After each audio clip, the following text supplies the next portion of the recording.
I have climbed trees all over the planet. I climbed the tallest trees on the planet, the largest trees on the planet. I climbed in some of the oldest forests on the planet, some of the largest forests on the planet. But my most favorite tree, if I could only climb one tree the rest of my life, would be. This is The Butterfly Effect, a podcast that shows the big impact a small action can do. Tali Orad is talking to those special people that make a difference with nature and trees. Welcome everyone to The Butterfly Effect. My name is Tali Orad. I'm your host and your butterfly here. My special guest today is Tim Kovar. Tim has been climbing, guiding, and teaching technical tree climbing worldwide for over 30 years. His love and respect of nature has led him into the remote jungles of the world in pursuit of his vision to help connect others to our natural world. Tim began his career 3 decades ago at Tree Climbers International in Atlanta, Georgia, where he helped develop the standardized curriculum being taught around the world. Today, he continues to work closely with the organization, serving as their international instructor and ambassador.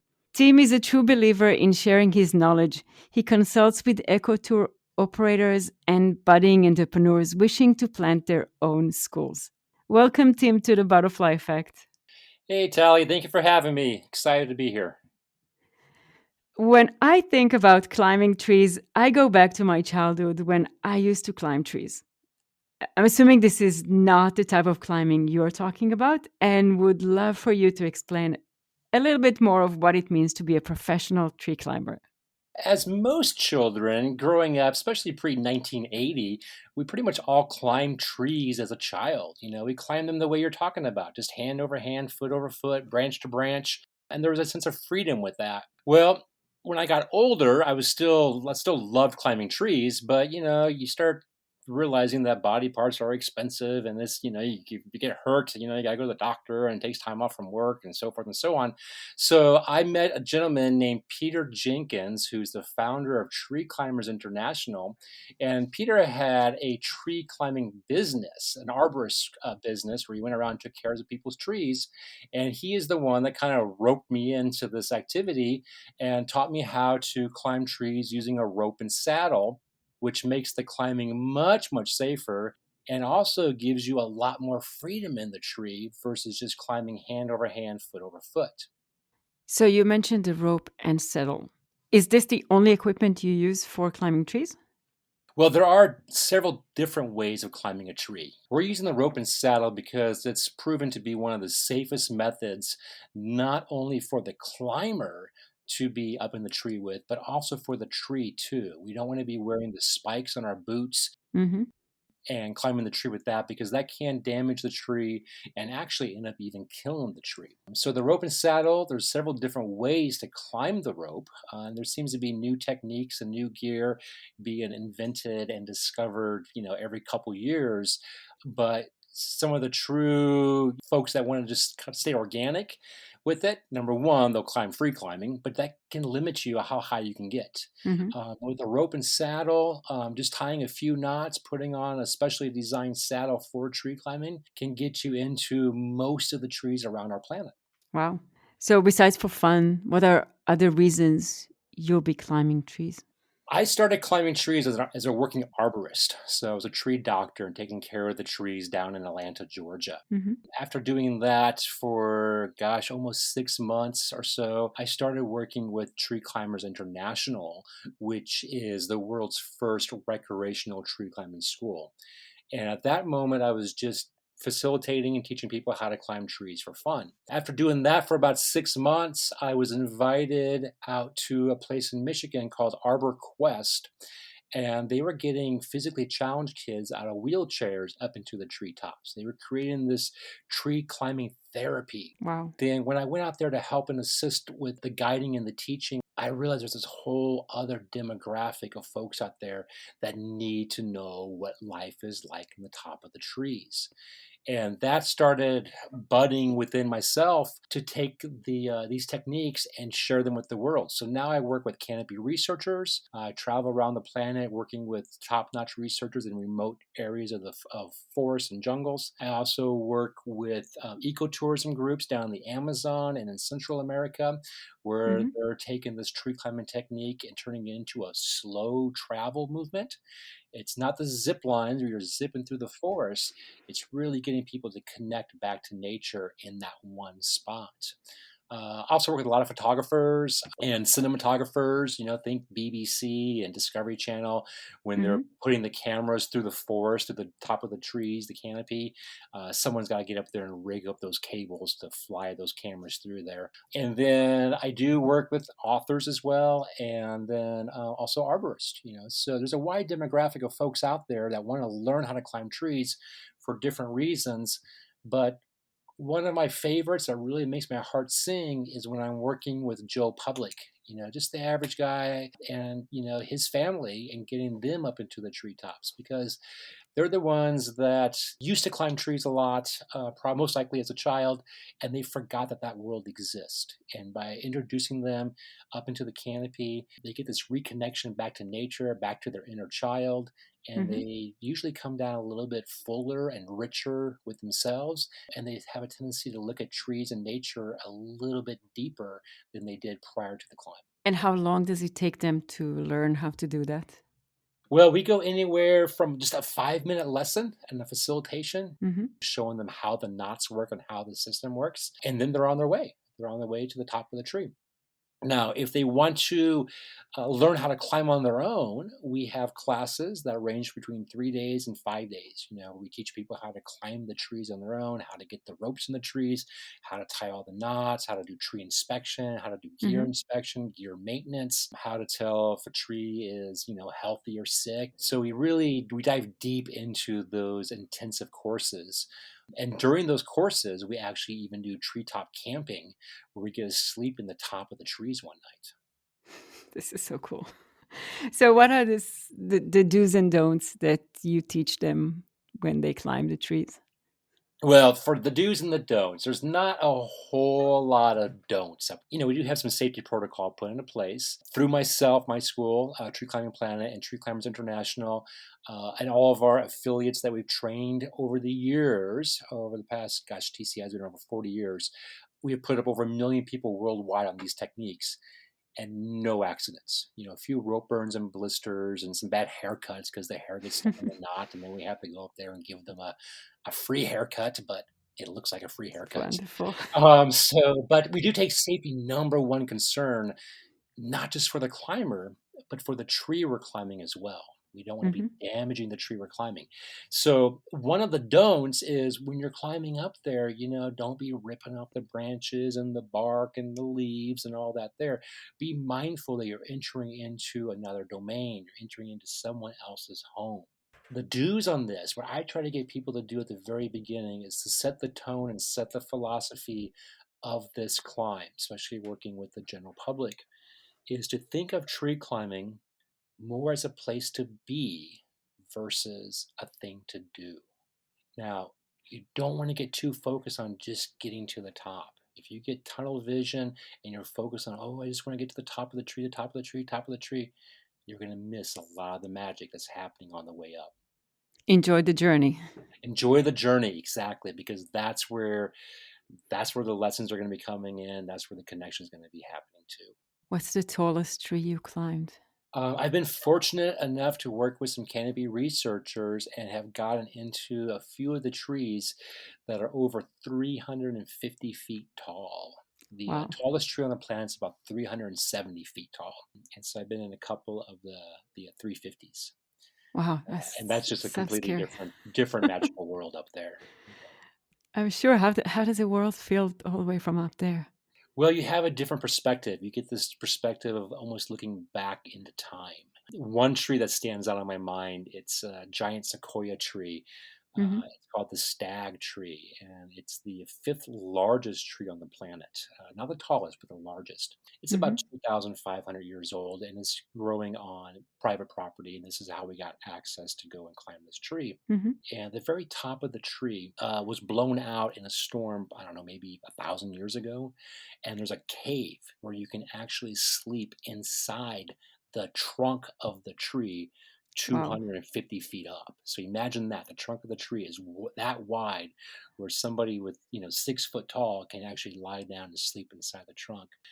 And when I woke up in that next morning, I spent the first night with some friends up there, and then the last night was by myself. And I woke up that last night by myself, and I remember gazing out over all the giant sequoias in the Sierra Nevada mountains, Mm-hmm. and it I felt like I went back into the land of the lost. I wouldn't have been surprised to have seen dinosaurs kind of just walking through the valley.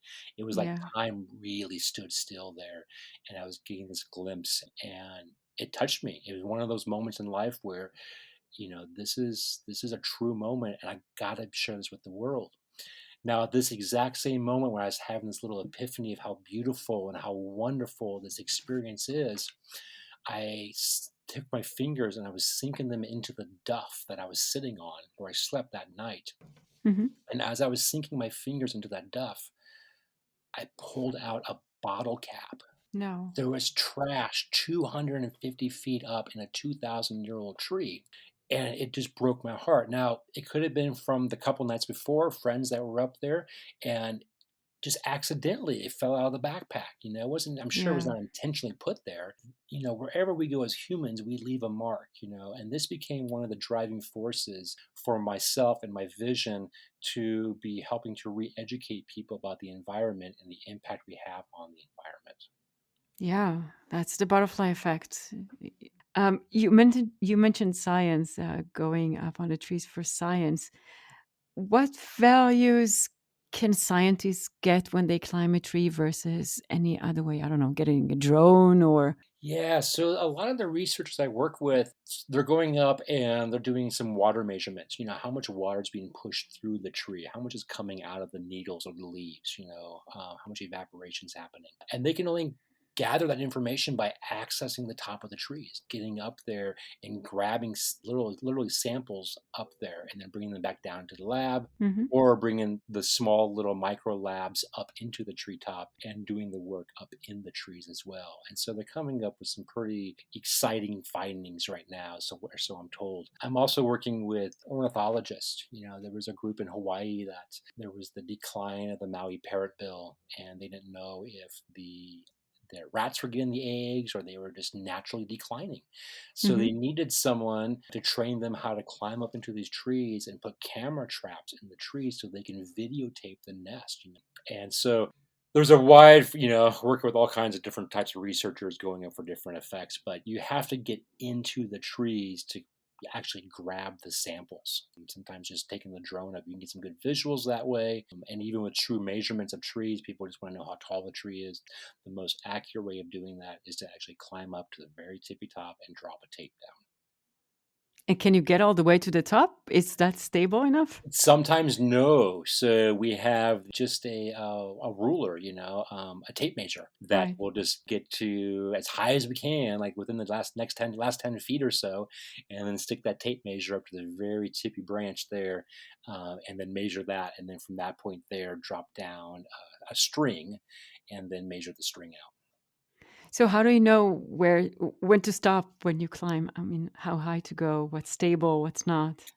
Right, and that comes with experience. I knew you were going to say that. Yeah, that comes with experience because, we have our standard rules out there that, the branches your rope should be over should be a minimum of 6 inches in diameter. Now, of course, if you know your tree species, you can go down a little bit lower than that. But if you don't know the species of the tree and how strong, how solid the wood is, then we go back to that 6 inches in diameter, or the about the size of your thigh. Um, but yeah, there are exceptions where we do, kind of have to, skirt around that rule. Especially arborists, tree workers, Hmm. the tree doctors, the guys and the gals out there doing the dangerous work. Man, they're having helmets off to them because they're out there risking their life pretty much daily climbing disease and hazardous trees. Right, right. Now, you mentioned sleeping on a tree. I'm assuming you slept on others, and I'm assuming it happened many times. Do animals come and visit when you sleep? Sometimes they do. Here in North America, I'm not that worried about it. We're in a fairly benign canopy here in North America. But we get down to South America or Central America or over in Malaysia in the tropics where there are creepy crawlies everywhere. You can be, yeah, woken up in the middle of the night with, a snake crawling into your hammock with you, or Oh, ants crawling into the hammock. I almost prefer a snake over the ants, depending on the snake, of course.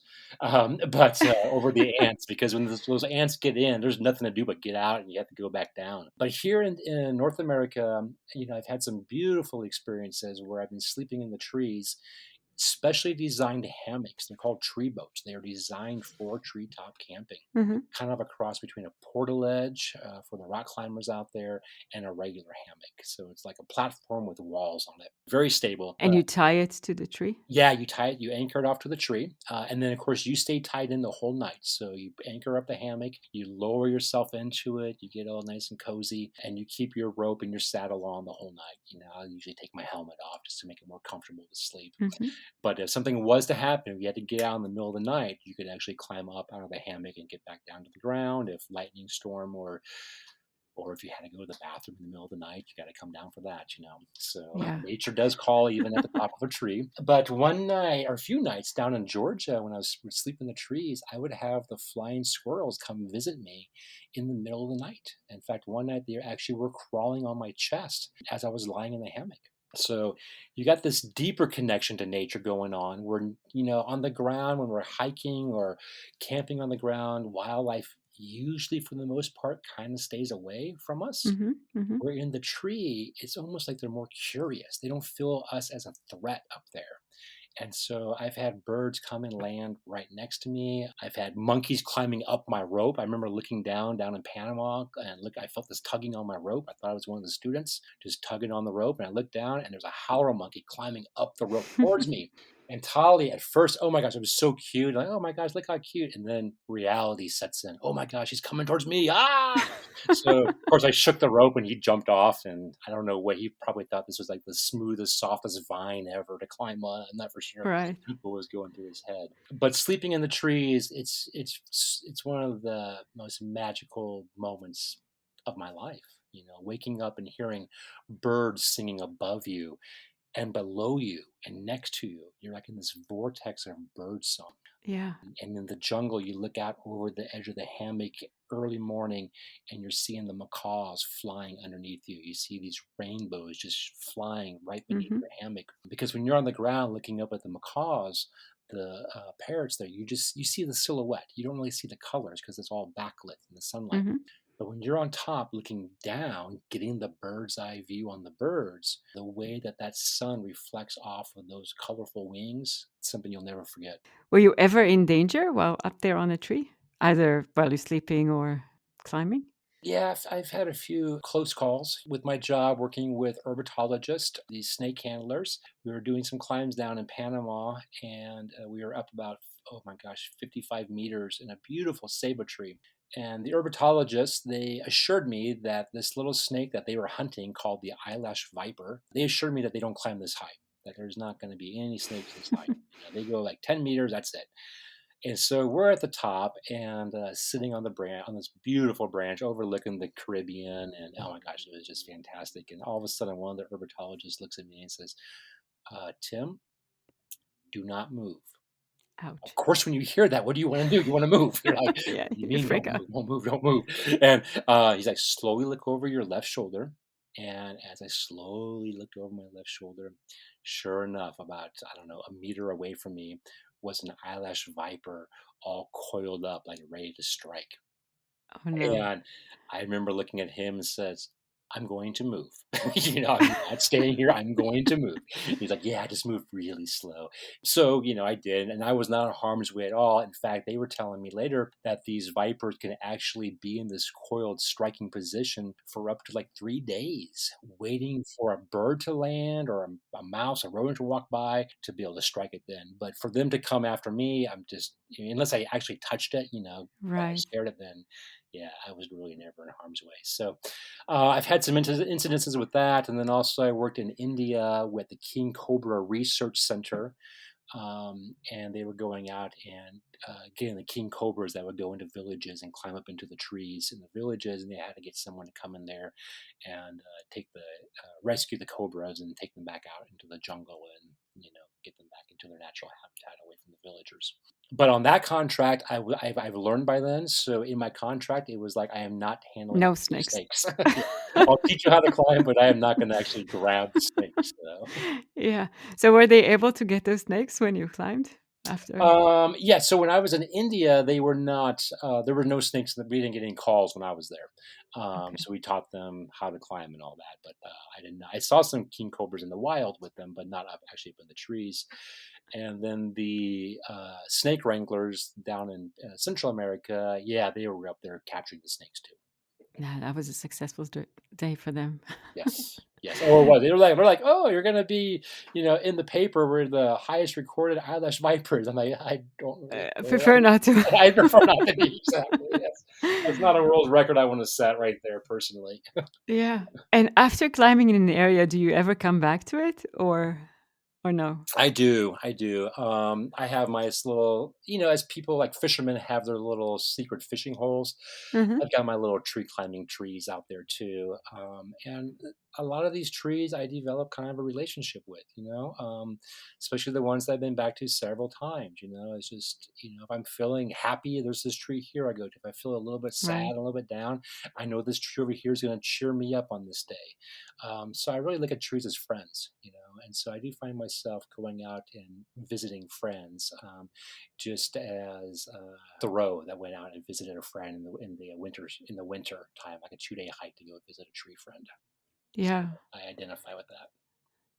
And do you see with global warming, do you see any changes with the trees that you go back to I or the do, vegetation? yes, yes. Working with a lot of researchers, some of them are telling me that some of these trees are growing faster at a more excelled rate, which, wow, that sounds great. They're getting taller. Well, they're getting taller, but they're not able to withstand the winds now, the high winds. And so the tops can be breaking out, from this Mhm. accelerated growth. I do a lot in the Amazon. I've been going to the Amazon for, gosh, over 15 years now and working with down in Brazil. And the first time I went down there, um, when I flew into Manaus, it was just a sea of green all around me, for like, seemed like hours as we're flying above the Amazon jungle. And now when I fly down in there, it's checkerboard. I can see where the clear cuts have been made, Yeah. over the past decade and a half. It's very sad. It's very sad, and it is. And it's the same with, taking people into treetops. Yes, there's going to be some impact. I'm not saying we're leaving no trace, but we're minimalizing the impact. And I truly believe there's a heavier impact on the individual themselves, and this impact being a positive one where they are getting this deeper connection back to the tree, back to the environment. When they come down, hopefully they're looking at the trees a bit differently, and maybe when they go to the next restaurant, they don't grab that handful of napkins. They actually are thinking about it. So I can look at these trees too as great teachers, great educational a tool of some sort to be Right. teaching people about this connection back to the environment and how important it is. Because once they connect with the tree by climbing it, they actually see the tree. Mhm. They're not just walking past it anymore. So if we climb in city parks, occasionally we do for Earth Day and Arbor Day festivals, I get people that come out and they climb and they go, I walk through this park every day for the past 25 years and I've never seen this tree. But now I guarantee every time they walk through that park, they're going to see that tree. Yeah. And if there's someone in there that's damaging the tree, they're going to stick up for their friend. They're going to want to protect it now. They actually see the tree now versus just walking past Right. It's not decoration anymore. it. Correct. What would you say to anybody that wants to start climbing? Well, first thing, go out there and just hug your trees. They're everywhere. No lessons are needed for that. And if you're going to want to learn how to climb with ropes and saddles, climbing up into the trees, is seek out proper instruction. It's not rock climbing. It's not the same as rock climbing. In fact, it's very, very different than rock climbing or even caving. And make sure that they're taking care of the tree as well. By talking to your instructor on the phone or via emails, you should be able to get a good vibe to know where their heart's at on this. Thank you. And what is your favorite tree? And not just for Oh, I was climbing. waiting for that question. I was waiting for that question. So, my favorite tree, people ask me this all the time. I have climbed trees all over the planet. I climbed the tallest trees on the planet, the largest trees on the planet. I climbed in some of the oldest forests on the planet, some of the largest forests on the planet. But my most favorite tree, if I could only climb one tree the rest of my life, would be in my backyard where the tree climbing school is, in a beautiful Oregon white oak tree. It's about 100 years old. This tree is named Pagoda. It's the main training tree. It is so gentle. It's got a wide spreading crown with big beefy arms that when you climb up in there, up into the crown of this tree, it feels like the tree is it's hugging you versus you hugging it now. And I love when the students get up into the tree because I see the connection happening. I see them not only learning from me as the teacher, but the main teacher learning from Pagoda. That's beautiful. Now it's time to go hug a tree. Yes, please do. Thank you, Tim. That was fascinating. Thank you. And to all the listeners out there, yeah, just take that deep breath of fresh air and just be thanking a tree as you do it.